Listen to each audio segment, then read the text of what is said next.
Thank you guys for being here. This one's called Brown Boy Goes to Hello Kitty Land. It was back in 2011 when I got a random email from Sony Japan asking if I wanted to interview with them. And upon getting that email, my mom immediately called up all her relatives, announcing that her boy was finally going to work in foreign. And my grandmother immediately made plans of me with the kimono, with my Japanese wife, on going around the Indians' wedding flames. I think that every grandparent in India's dream is to get their grandchildren married. That's all that matters to them.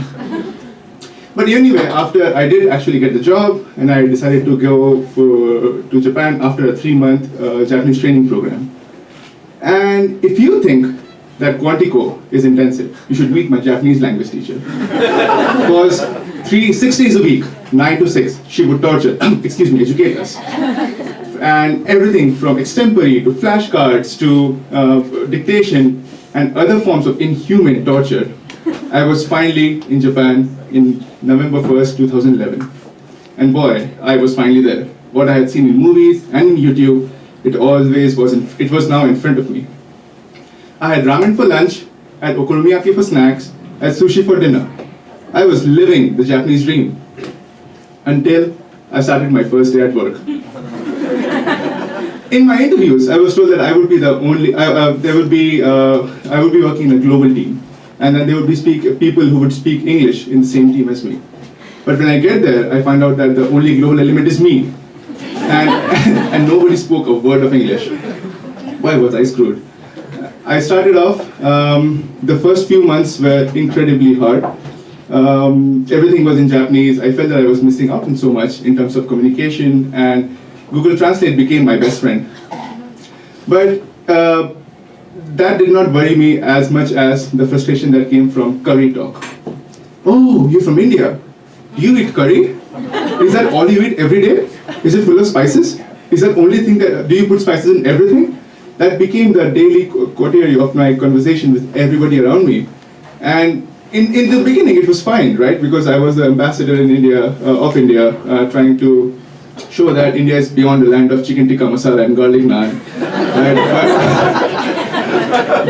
But soon I was tired of being the curry crusader, and and it was hard, right? And I did whatever I could, but it was just too much for me. I felt that curry was this evil step-brother of mine who was getting all the limelight that I wanted.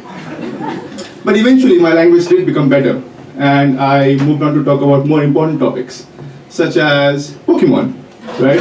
And Japanese pop girl bands wearing very short skirts, maid cafes, cat cafes, and my favorite of all times, the Japanese automatic toilet seat that has so many controls and knobs around it, you feel that you're riding a spaceship, defending the planet from poop-eating alien invaders.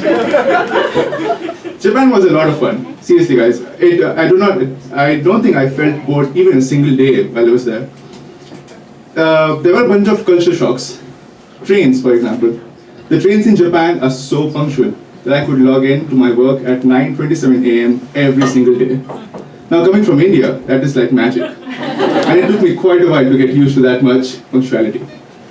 The second thing that was really interesting for me was the Japanese hot tubs or onsens. And especially if you're from India, right? It's because you need to go into those hot tubs naked. And if there's only one time in my life that I was very happy of wearing my glasses, it was then. Because I could just take it out and blur out all the private parts. But no, Japan was a lot of fun. In fact, I loved it so much that I did everything I could to cross the language and cultural hurdles and become one of them. I took advanced Japanese language lessons, right? I learned how to eat like them, talk like them, walk like them. I had a Japanese girlfriend. I learned all the social norms and cultural norms that are around typical Japanese drinking event, which is a huge part in Japan. I was surrounded by mostly Japanese friends, and I felt I was part of one of them, right? And I was living the Japanese dream until I actually went back to India. When I went back to India, I saw that my friends from undergrad, who had now had jobs in Delhi, they were all living together. They had a very happy life, or rather a life that was very different to what I was doing. And they felt that I had changed significantly since I was with them in undergrad. And I felt that even though we had so many shared memories together, that I was an outsider. The question was, who am I? What is my true identity?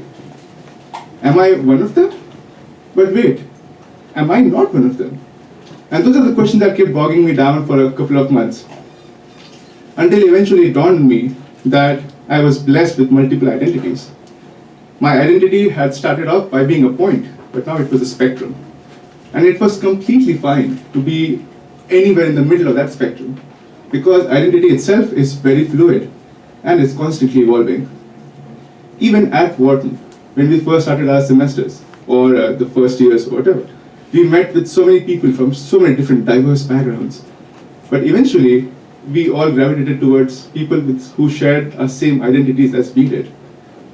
So my message to you, Wharton, is to break those preconceived notions of identity and go beyond and accept new ones, because only if we can embrace who we really are, can we really become who we really want to be.